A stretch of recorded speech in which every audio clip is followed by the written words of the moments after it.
Let's talk about politics. Yeah, I know. When I first started putting together this show, Dr. Rod, I was looking at all the things. I'm like, what are the things that they tell you never to talk about?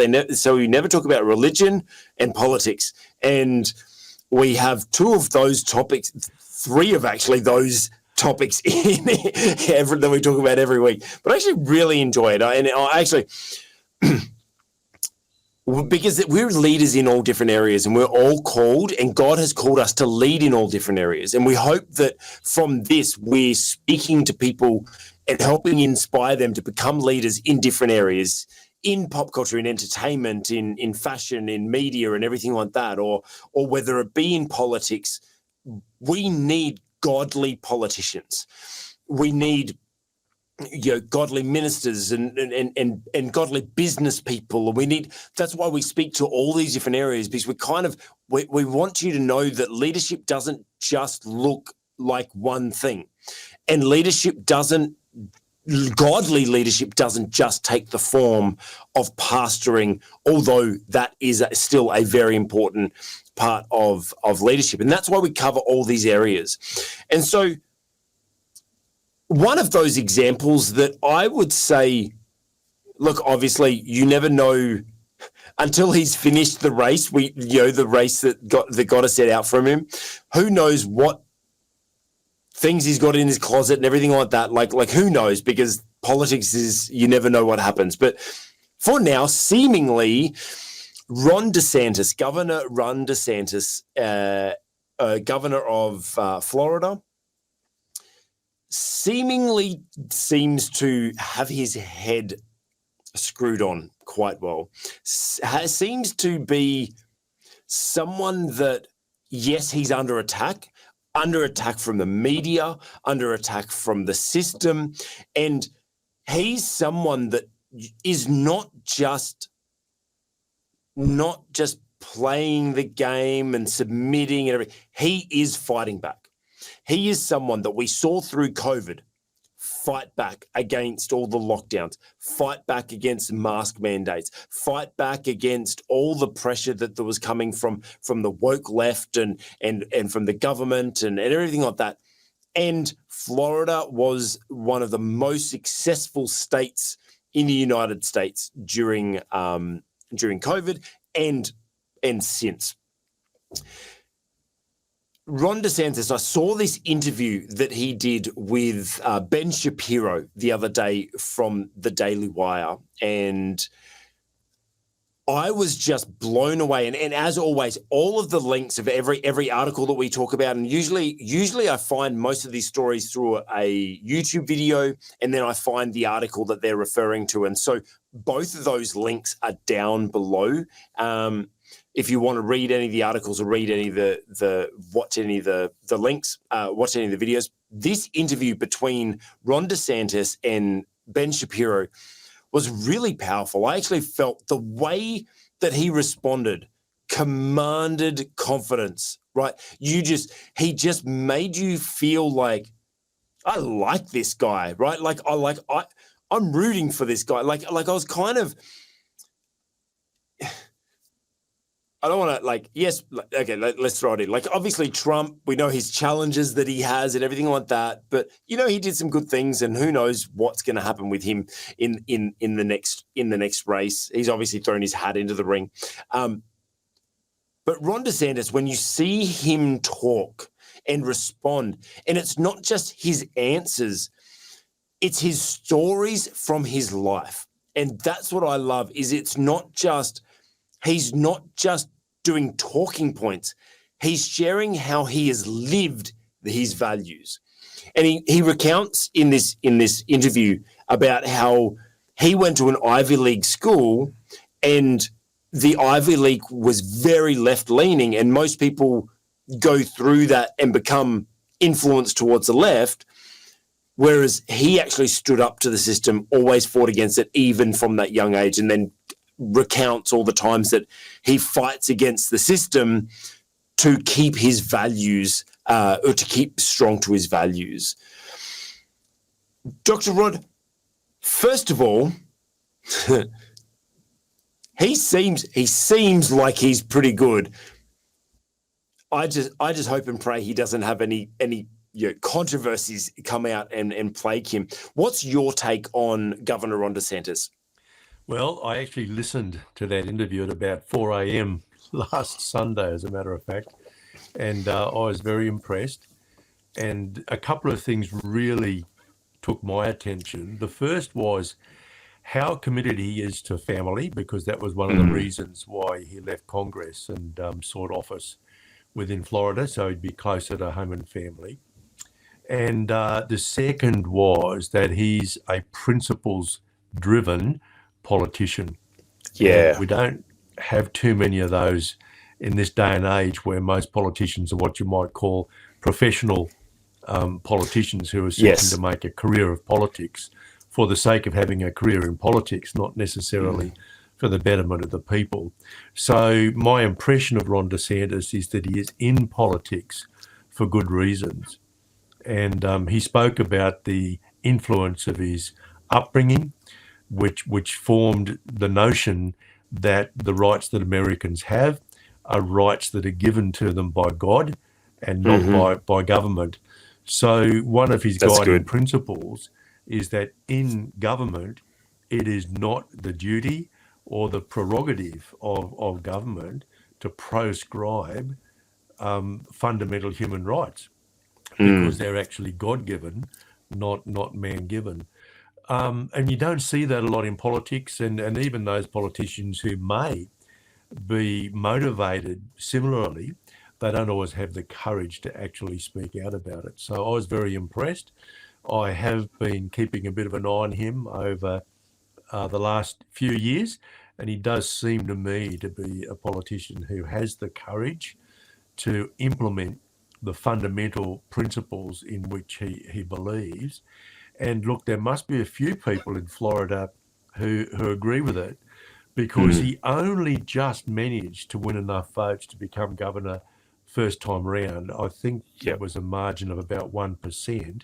Yes. And if memory serves me correctly, his margin the second time round was 19%. So it may have even been a bit greater than that. But so which is a blowout.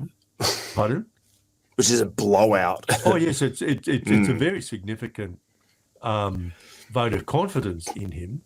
And of course, he not only was he returned with a vastly increased majority vote, but he's clearly influenced the way in which people voted for vacancies in the Floridian Parliament, but also in Congress, because the colour of the state changed significantly at the last election. So he's clearly tapped into a vein in any case, but I actually think he's driven by those fundamental values, those fundamental things he believes in. It's interesting because we tend to hit on this point a lot, and that it's kind of core to being a great leader is knowing your values and sticking to them. And it's interesting that you see someone like Governor Ron DeSantis really succeed and do really, and you just see how he carries himself, the confidence he has, the results he's getting, the influence he's starting to have and make changes, and not just how he's fighting against Disney. Like Disney was pretty much its own sovereign state, and he's reversed that at like great risk of a lot of money to the state, at great risk to a lot of kickback from people and stuff like that. Like it's incredible how he's doing all these things. How is he able to do it? Because he knows his values, his principles, and he just sticks to them. And actually, I feel like I don't want to diminish his confidence, right? But I want to kind of just zero it in on one focus. Is when I used to teach people how to be professional speakers, one of the biggest challenges people have and biggest questions I got asked is, how do you have the confidence? And for me, it's, if you just have confidence in yourself, that's wrong, because that's weak, right? Because we're failed human beings. But when you have confidence in what God has called you to, then you can stand up against anything, because you know God's called you to it. You know you're already victorious. And God's obviously given him those principles, those values. He knows that he's called to a purpose and stick to those values.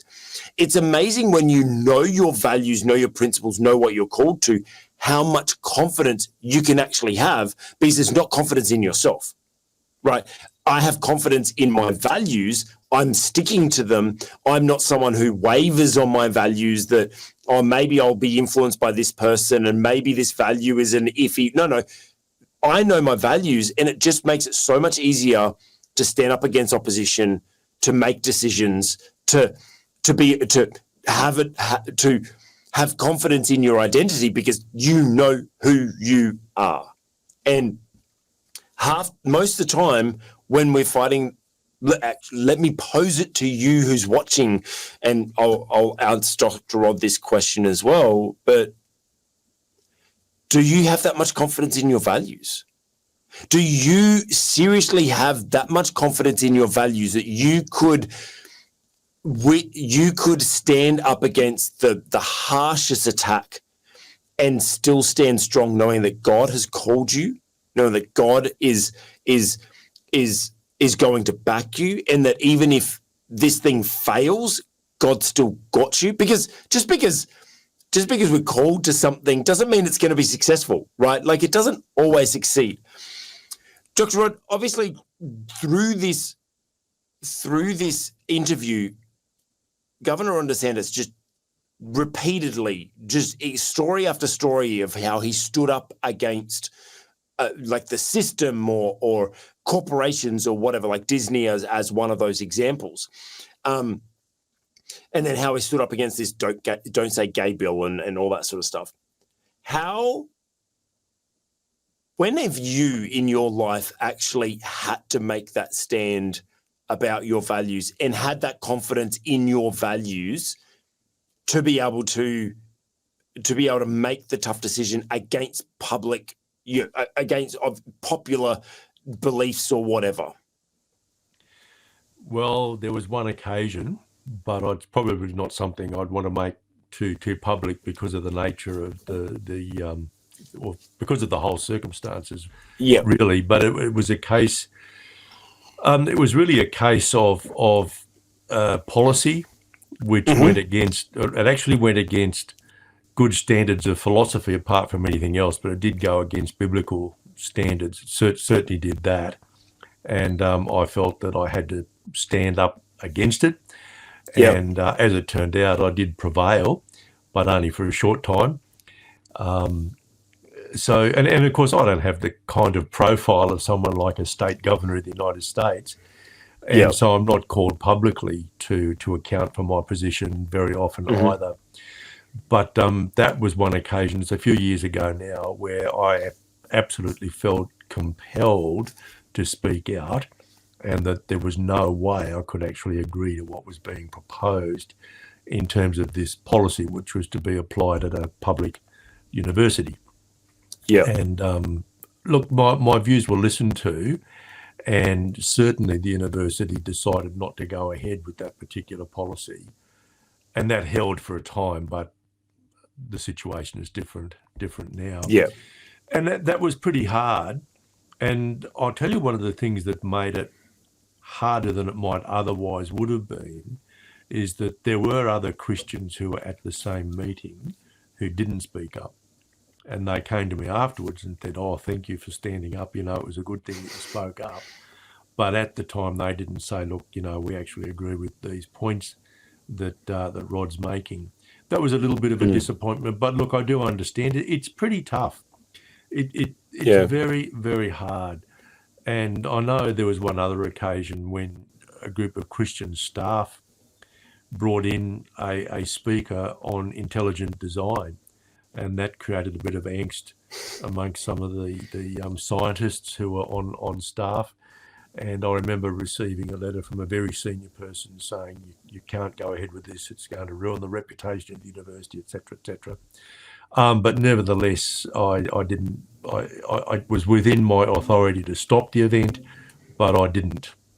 And as a result, there was no damage to the reputation of the university anyway. But you will come up against things like that if you're in an academic position, particularly if you're in a fairly senior position, as I was at the time.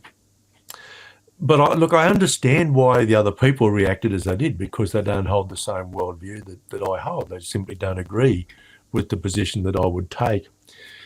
If I was say, in the equivalent of a state governor here in Australia, a premier, I hope that I would be like Ron DeSantis in the sense that I'm driven by my values or my principles, but also when I am called to account or given an opportunity to account for my behaviour, I remain calm and confident as he does. And he doesn't, I don't think he gives anybody cause for offence. In other words, he doesn't stir up offence. I'm sure some people will be offended by the position he takes, but not because of him. It's because anybody who takes the position that he takes is found to be offensive by certain elements in our society. Yeah. Going back to you saying that you stood up and you had other Christians come to you afterwards and say, thank you for standing up. What would you say to leaders, or what do you think made you different that you stood up and they didn't? I suppose trying to figure out, how do we help a leader have the courage to stand up in that moment? Well, I'm not a courageous person, I can tell you that. I don't like taking risks. The only reason I did it was that I had an absolutely irresistible sense that I had to do this, that I believe came from the Holy Spirit. And it was the Holy Spirit who gave me the words to say. It was the Holy Spirit who made what I said cause people to think, and in the end, just hold back on introducing a new policy. Now, I've got no idea what the other people felt like. So, look, there are times when I believe God will say, no, this isn't the right time to speak out. So we have to be a bit careful about how we judge others. But it doesn't really feel all that good when, as they say here in Australia, you're left like a shag on a rock. So shag, by the way, is known as a cormorant in many other places. It's a bird. So one thing I want to kind of drill down on, so we can be extra practical for people, is you're talking about listening to Holy Spirit. Obviously, to be able to do that, we need to be in practice of listening to the Holy Spirit and making sure we keep our connection with God. So as a leader, you have to have your spiritual connection. You have to. So make sure you're practicing that so that when he does call, you recognize his voice. Now, being really practical in that situation where you're sitting in that meeting, did you feel a prompting from the Holy Spirit? And then, like, what did you do internally pray? Like how did you, because you said he gave me the words and all that sort of stuff. Like talk me through how you're processing internally in that moment. Look, that's a really good question, Craig. But like so many of your questions, it's not all that easy to answer. I would describe it as a knowingness. For me, the sensation is a welling up from deep within. So from deep within my bowels, as it were, the sensation I have is that it wells up from deep within me. It's not something that is processed in my brain. So the sensation I have is not of a thought that enters my head, but of something that wells up from within. And then in terms of the words, it is simply a confidence that the Holy Spirit is actually giving me the words. Perhaps many of those who are watching now won't be able to identify with that. And I'm sure that the Holy Spirit connects with different people differently. But certainly for me, that's how it works. I would simply say that the idea or the unction, the sensation that I have is that it comes from deep within my body, not between the ears, not from somewhere between my ears. That's the best way I can describe it. Would you, in that time, you feel that welling up, and then you just pray like a quick internal prayer or something like that before you stand up, or what do you do in that moment? Or no, I don't think there's time for a quick prayer. I recall someone saying to me once that they had enjoyed being in meetings that I was chairing, because whenever there was a problem, I'd kind of cock my head for a split second and then I'd have the solution. And I wasn't aware that I was cocking my head. I wasn't aware that I was doing anything physically, but I was actually doing that kind of split second check-in with the Holy Spirit. I know that. And it's something, it is really a way of living that I've developed. But over a long period of time, it's over my period of about 30 years of walking with the Lord as a, if you like, a really serious Christian. And that commenced for me in 1989. So it's a bit over 30 years now. So it's not something that develops overnight, I don't think. And as you said a little earlier, it's about developing a relationship with the Holy Spirit as a person. It may be helpful to suggest to people that they could go and have a look at Genesis chapter 3 and just meditate on that little passage. It's around about verse 8, when God comes walking in the garden in the cool of the day and he's looking for Adam and Eve. And what that suggests to me is that way back then, this was obviously very, very early on in human history, but God used to walk in the garden in the cool of the day and simply have conversation with Adam and Eve. And that's the kind of relationship I believe I've cultivated with the Lord through the Holy Spirit over a long period of time now. So to me, prayer is the analog, if you like, of walking in the garden with God. So I have the sense that by the Holy Spirit, God is just with me. Even now, I have the sense that God is with me through the Holy Spirit, and so that I'm not on my own. I am, as it were, in the Garden of Eden, and God is simply with me.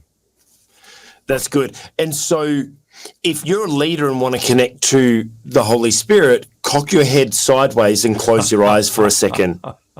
Try it and see what happens. Don't do that. Please understand. There is no formula. That's one thing that I always like to emphasize, especially when we talk about like discovering your purpose. I teach a process on how, like, ways to help spark that for you, but I always emphasize is please understand that there is no set formula to God, because that's religion. Right. And that's countless times in the Bible, God's talking against people trying to find the formula of trying to make God. Like, you don't pray this, then pray that, then that, and then your prayers will get answered. You know, it's not, there is no set formula. So no, you can try it. You can try cooking your head and see if the Holy Spirit speaks to you. But look, a couple of key takeaways from this that we can learn from Governor Ron DeSantis is, as we're fighting against what God has called us to fight against, remember, it has to be what God has called us to fight against, then it is important for us to know our principles, know our values, and have confidence in those, and have confidence in the fact that God has called us to fight this fight. And then, as Dr. Rodder emphasized, the importance of being connected with the Holy Spirit, to hear from him, get guidance from him, get words, get advice. Make sure you're following the lead of the Holy Spirit as we are fighting the good fight that we need to fight as leaders. Hey, you just watched an excerpt from our On the Cube Leadership podcast. If you'd like to see the full episodes, check out our YouTube channel and consider subscribing.